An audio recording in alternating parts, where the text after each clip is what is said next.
हम सब लोग जीवन में मेला घूमने आए हैं। हम सब लोग भगवान से मैं निवेदन करूंगा मेला आयोजित करने के लिए मैं महंत प्रदेश में सहित सभी भी आयोजकों को साधुवाद। कबीरपंथी मठ फतुहा के द्वार पर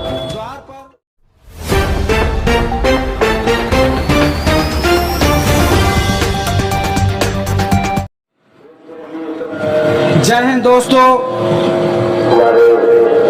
आज हम आए हुए हैं फतुहा स्थित आचार्य गद्दी कबीरपंथी मठ फतुहा के द्वार पर। आप देख सकते हैं कि आज इस जगह पे जो कार्यक्रम का आयोजन किया गया है और हमारे बिहार सरकार के माननीय उप मुख्यमंत्री जिस कार्यक्रम का उद्घाटन करने वाले हैं वह कार्यक्रम है कबीर महोत्सव सांप्रदायिक सौहार्द मेला। कबीर महोत्सव सांप्रदायिक सौहार्द मेला जिसका थोड़े ही समय में उद्घाटन होने वाला है और इस कार्यक्रम में बहुत सारे प्रतिष्ठित लोग आए हुए भी हैं। यह 3 दिनों का कार्यक्रम है। सांप्रदायिक सौहार्द मेला का आयोजन हुआ है। आइए हम आपके अंदर में किस तरह का माहौल है, क्या चल रहा है, इस चीज को आपको दिखाने का प्रयास करते हैं। यह सदगुरु कबीर साहब का पवित्र आस्थान को आप देख सकते हैं। भव्य सजावट और तैयारियों के साथ हमारे बिहार के दूर दूर से आए हुए संत महात्मा गण हैं। अंतर्यामी है, सदा निरंतर आप लेखा तुम्हें माइक तो जो तिलवानी तेल है, जो चकमक में तेरा साई दूज में जाग संगे के सदगुरु कबीर साहब ने कहा। तो यह जगह है, इसका विस्तार हो, पूरी दुनिया के लोग यहाँ में और फतुहा वासी धन धन हो पूरे नगरी सारे।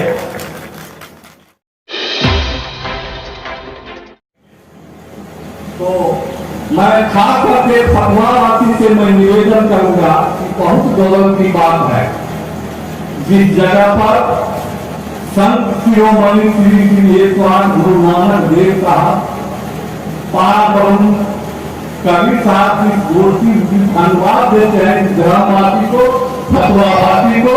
आपके लिए यह जगह गौरव की गाथा है, इसको आगे बढ़ाने में खास करके फतुहावासी की योगदान होनी चाहिए।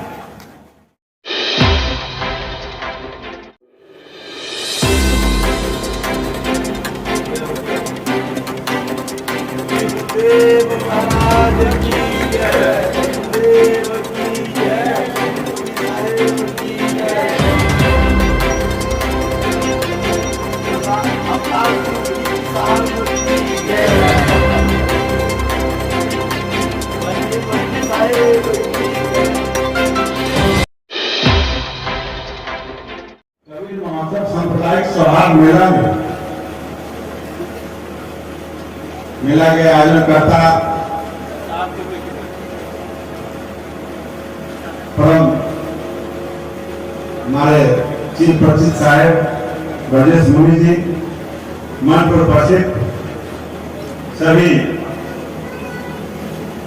धर्म के गुरुजन सदस्यगण, गुरु नानक पटना साहिब से चलकर आए सभी हमारे सांसद, हमारे माननीय विधायक रत्नेश जी, पूर्व विधायक भाई सतीश जी, रिटायर्ड जज साहब अरुण बाबू, अरुण पांडे जी, सभी सम्मानित इस कबीर साहेब के आश्रम में उपस्थित सदस्य, सभी श्रोतागण, भक्तजन और साथ साथ सभी मीडिया के साथीगण, मैं आप सबों को अपनी ओर से, पार्टी की ओर से, सरकार की ओर से आप सबों को आज स्वागत करता और वंदन करता और चरण और वंदन करता। का मालिक वह व्यक्ति संत सन्यासी नहीं बन सकता है, मठ के मठाधीश नहीं बन सकते हैं। वो जमीन के मालिक जो अभी सर्वे होने जा रहा है, उस सर्वे में उसके जो मठ के उत्तराधिकारी होंगे, ये पद बदलते रहता है। आज ब्रजेश मुनि जी इस फतवा के अध्यक्ष बनाए गए होंगे, महंत बनाए गए होंगे, फिर एक समय आएगा, चुनाव होगा, फिर बदले जाएंगे। आज हमारे जिला के कोई अध्यक्ष है, प्रदेश के कोई अध्यक्ष है, राष्ट्रीय अध्यक्ष कोई है, वो व्यवस्था संस्था बदलते रहता है। उसी तरह निश्चित रूप से जो भगवान के नाम पर, कबीर साहब के नाम पर, गुरु नानक साहब के नाम पर, राम जानकी के नाम पर, सीता पार्वती के नाम पर, शिव पार्वती के नाम पर, राधे कृष्ण के नाम पर जिस लोगों ने मुझे दान दिया है, हमारे समाज को दान दिया है, वैसे वो जमीन का जमींदार भगवान होंगे, न कि कोई संत सन्यासी होगा। वो कॉलम में लिखाएगा और इस मंदिर के अंदर जो व्यक्ति होंगे वो लिखा जाएगा अभियुक्ति में, इस मठ के अभी फलाने महंत हैं, उनको जमीन बेचने का अधिकार प्राप्त नहीं है। और सुप्रीम कोर्ट ने यह स्पष्ट आदेश दिया है, सुप्रीम कोर्ट ने 2-3 राज्यों में स्पष्ट आदेश दिया है कि सेवक है, मालिक नहीं है। कोई भी सेवक और महंत जमीन नहीं बेच सकता है। वही महंत जमीन बेच सकता है जो महंत के नाम से खतियान हो, महंत के नाम से केवाला हो, या उनके वंशज उस जमीन को बेच सकते हैं। अगर वो मंदिर या कबीर मठ का जमीन भगवान के नाम पर चढ़ गया है या खतियान बन चुका है, तो ये मठ मंदिर का जमीन सुरक्षित रहेगा। क्योंकि अगर मठ मंदिर का जमीन सुरक्षित नहीं रहेगा तो हमारे तो ब्रजेश मुनि जी आज हैं 20 साल की आयु के बाद, 20 साल के बाद नहीं रहेंगे, 30 साल के बाद नहीं रहेंगे, लेकिन नया जो हमारा मुनि बन रहा है, विवेक जैसे लोग जो आ रहे हैं, उनके सिर्फ छोटे अनुयायी जो शिष्य बनेंगे, उनके लिए हम क्या छोड़ के जाएंगे। अपने परिवार में कहते हैं आप पिता हैं, दादा है, अपने बच्चों के लिए कुछ छोड़ के जाइए, कुछ बना के जाइए। इसी तरह से अपने संत सन्यासियों से मैं कहना चाहूंगा कि अब कोई नया जमीन देने वाला व्यक्ति नहीं है, अब कोई व्यक्ति दान करने वाला नहीं है, लेकिन जिसने दान किया है उसको सुरक्षित करना मेरा काम है। हम सबों का दायित्व बनता है, हम सब लोग सरकार में हैं, इसकी व्यवस्था हम लोग बनाएंगे और एक भी जमीन आपका न बिके। जमीन का, मंदिर का उद्धार हो, मंदिर का जीर्णोद्धार हो, मठ का विकास हो, मठ में संत मुनि महंत जो हमारे इसके सेवक हैं, उनका भोजन, उनका रहन सहन, उनका इलाज का व्यवस्था हो, तो कहाँ से होगा। अब फतवा जैसे मठ में अगर जो भी जमीन हो, जिस किसान के पास अगर 1 एकड़ जमीन है तो अपने 5 व्यक्ति का परिवार बड़ी आसानी से चलाता है। जिस मंदिर में 50 एकड़ जमीन है, 25 एकड़ जमीन है, 20 एकड़ जमीन है, उस मंदिर का अगर हालत देखे तो जीर्ण शीर्ण व्यवस्था में है। भगवान को भोग लगाने के लिए ठीक से भोग भी नहीं लगता है, मंदिर का रौब रोशन भी नहीं होता है, समय पर पूजा पाठ भी नहीं होता है। लेकिन पता चलता है जब जमीन बिकता है तो भगवान के विकास के लिए, भगवान के भोग के लिए, भगवान के अन्य कामों के लिए वो जमीन को बेची जाती है और उसको भोग लगा करके उस बेचने वाले जैसे लोग मालामाल होते हैं और अपना चेहरा बनाने और फैलाने का काम करते हैं। इसलिए मैं स्पष्ट शब्दों में कहना चाहूँगा कि आप इस व्यवस्था को सुदृढ़ करें। सरकार आपके साथ है, व्यवस्था आपके साथ है और सभी लोगों से मेरा आग्रह है जो धन हड़पने वाले हैं, धन बेईमानी करने वाले हैं, गलत जमाबंदी करने वाले हैं, प्लॉटिंग करने वाले हैं, बेचने वाले हैं, वैसे लोग सचेत हो जाएं। आने वाला समय, कबीर साहब ने कहा था, ना किसी का दोस्त न किसी का दुश्मन। उसी तरह से हम लोग सरकार के लोग हैं, न किसी को बचाते हैं न किसी को फंसाते हैं। सरकार अपना काम करती है, सरकार अपना काम करेगी। इसको जाति और धर्म से जोड़ के हम लोग नहीं देखते हैं, उस चश्मे से नहीं देखते हैं। और फतुहा के लोगों से मेरा आग्रह होगा, यह मठ आपका है, ये एक संपदा, ये प्रॉपर्टी फतुहा के लोगों का है, न कि किसी एक व्यक्ति का, एक जाति का, एक संप्रदाय का। ऐसा नहीं है। और हमारे चेहरा पर कोई जाति नहीं लिखा हुआ है। हमको भगवान ने जाति में बांट के नहीं भेजा।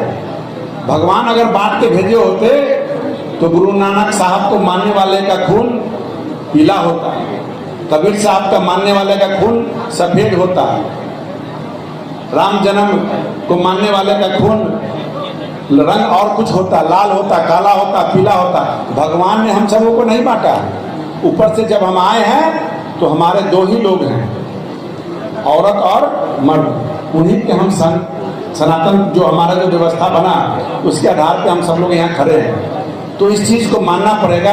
हमारे दादा परदादा सरदादा जैसे जमीन आपके परदादा के नाम पर है, आप बेचने जब रजिस्ट्री ऑफिस में जाते हैं तो बंसा वाले लगाते हैं, इसमें 1 एकड़ में मेरा 3 डिसमिल हिस्सा होगा। उसी तरह से कहीं ना कहीं पूरे विश्व में, भारत की बात मैं नहीं करता हूँ, पूरे विश्व में मानव जाति का रंग रूप एक है। रंग जो है बदल सकता है क्योंकि वो एक संरचना, एक व्यवस्था है जो क्लाइमेट के हिसाब से रंग का चेंजिंग होता है। लेकिन सबके पास 2 ही आंख है, एक ही नाक है, 2 कान है, 2 हाथ है, 2 पैर है, यानी हम सब लोग एक ही भगवान है, अल्लाह है, ईश्वर है, गुरु नानक है, कबीर है, सबके एक ही संतान है। हम सब लोग भाई भाई हैं। हम सबको सौहार्द वातावरण में रहना चाहिए और सबों ने बांटना नहीं।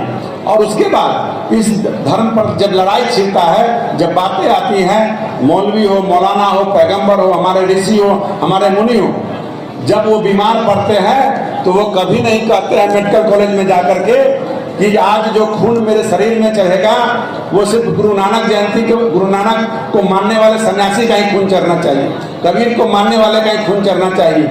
वो मौलाना साहब ये नहीं बोलते, हिंदू के हमारे ऋषि मुनि ये नहीं बोलते, हॉस्पिटल में जाते तो ये नहीं पूछते कि किस जाति का हॉस्पिटल है, ये नहीं पूछते। तो जब फिर बंटवारा किस बात का, लड़ाई किस बात का, हमको समझना पड़ेगा। हमारे गुरु नानक साहब और हमारे कबीर साहब किस तरह से सौहार्द वातावरण में एक जगह रुके और संत का समागम हुआ, उसी तरह से हम सबों का कर्तव्य बनता है कि हम सब लोग भी अपनी व्यवस्था संस्था को चलाएं और आगे बढ़े। और हमारी शुभकामना है यह मेला और भी बृहद पैमाने पर हो, मेला और भी अधिक से अधिक संख्या में आए। मेला का उद्देश्य है हम सब लोग जीवन में मेला घूमने आए हैं, हम सब लोग ऊपर से नीचे मेला घूमने आए हैं। इसी मेला में जो अच्छी अच्छी बातें हैं, अच्छा अच्छा सामान है जो हम लोग खरीद के अपने घर लौटते हैं, तो मेरा हम तो ये डेरा है, घर तो कहीं और है, हमको वहाँ चलना है, आगे भी हिसाब देना है, आगे भी जवाब देना है। हम लोग अपनी अपनी खरीदारी अच्छे तरीके से करें और सभी परिवार के सदस्यों से मेरा आग्रह है कि यह मेला कैसे आगे बढ़े। इसमें लोग 1000 लोग, 2000, 5000 लोग कैसे आए, जो भी खर्च व्यवस्था लगेगा मैं दूंगा। बहुत बहुत धन्यवाद, नमस्कार। और हम सबों के भी, हम सबों के नेता, हम सबों की दीदी बिहार सरकार की उप मुख्यमंत्री जी पहुंच चुके हैं। एक बार चाहेंगे कि जोरदार ताली बजा के आप लोग का स्वागत करें। बहुत बहुत धन्यवाद।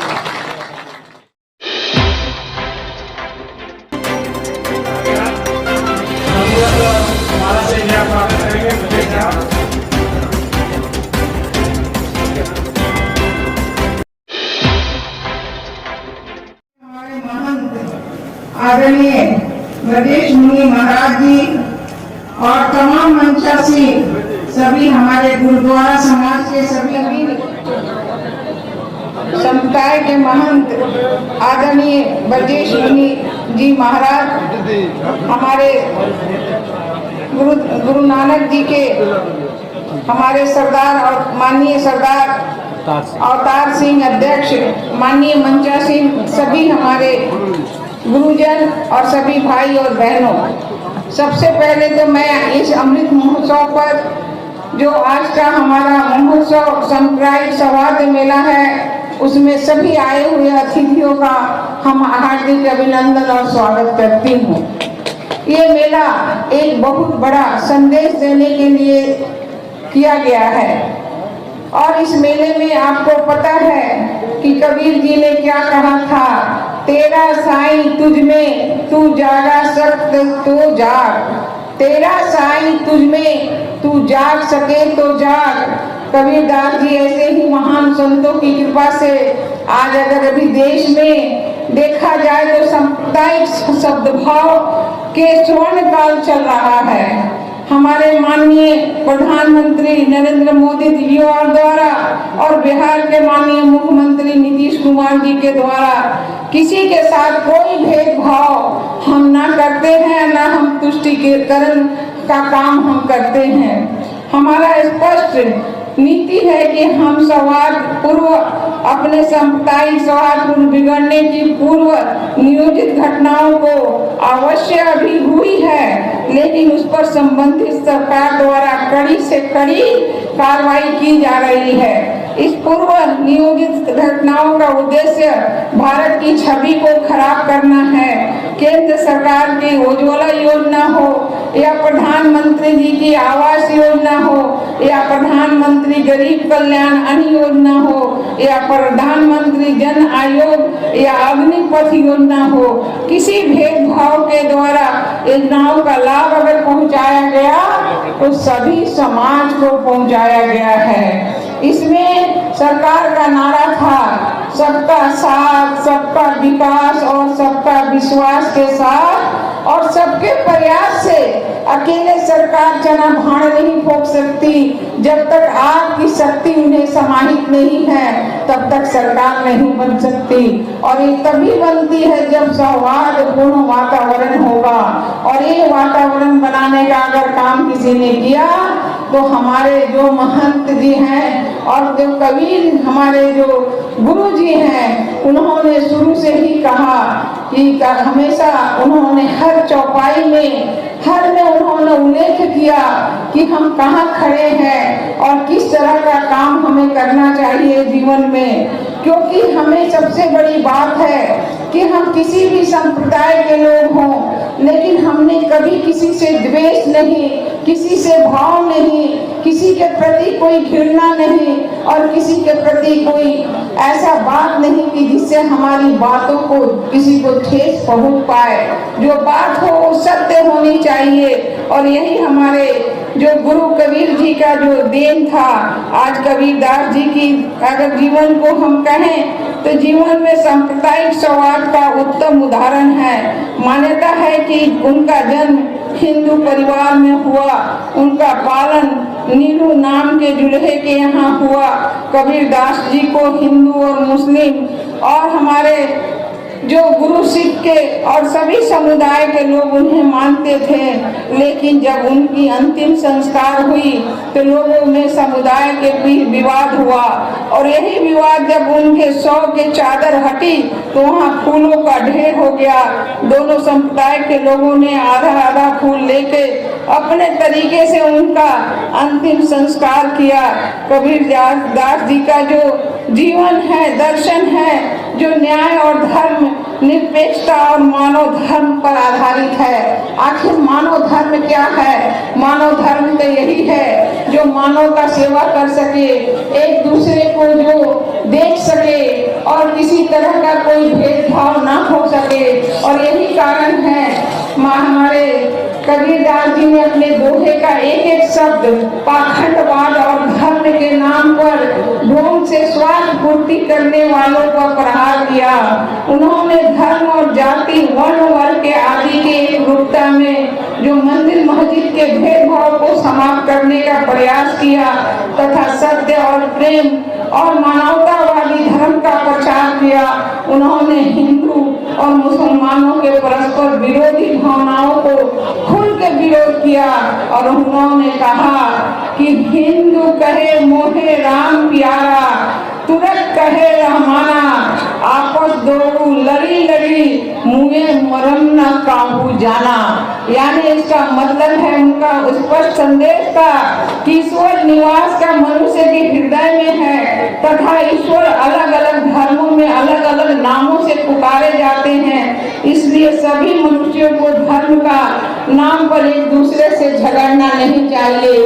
हमेशा उन्होंने मानवता की सेवा की, चाहे वो कभी खड़े बाजार में इस तरह का जो दोहा था, और दोहा के माध्यम से उन्होंने अनेक सारी जो कथाएं हैं, जिस तरह की छोटी छोटी लकीरें उन्होंने खींची कि समाज को किस तरह से जोड़ जोड़ के तिल तिल जोड़ के जब हम बड़ा करते हैं, उस तरह उन्होंने हर समाज को तिल के तरह जोड़ा है। और जोड़ के आज जो यहाँ कबीर मठ में सभी लोगों को जो खड़ा किया है, मैं सचमुच बहुत ही भाव विहुल हूँ। और आजादी के इस अमृत महोत्सव के अवसर पर सतगुरु कबीर महोत्सव के सांप्रदायिक सौहार्द मेला आयोजित करने के लिए मैं महंत ब्रजेश मुनि सहित सभी भी आयोजकों को साधुवाद देती हूँ। और आशा करती हूँ कि ऐसे आयोजन में देश में हमेशा सांप्रदायिक और सौहार्द कायम करने में मदद मिलेगी। इन्हीं सब बातों के बाद मैं अपनी वाणी को समाप्त करती हूँ।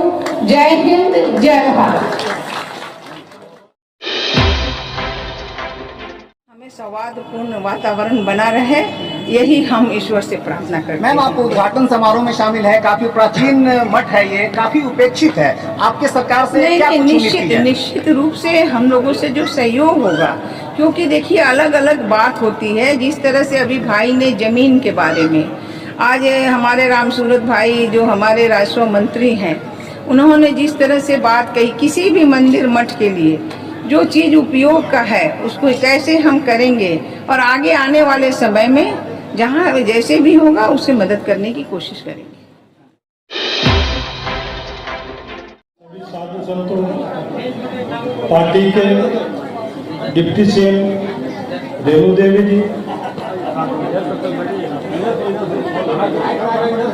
मंत्री आदरणीय रामसूरत राय जी, सभी लोगों को हृदय से, पूरे फतवा विधानसभा से की ओर से उनको तहे दिल से धन्यवाद देता हूं कि ये लोग हमारे फतवा के विकास के लिए, कबीर मठ के विकास के लिए ये लोग पूरा सहयोग करेंगे।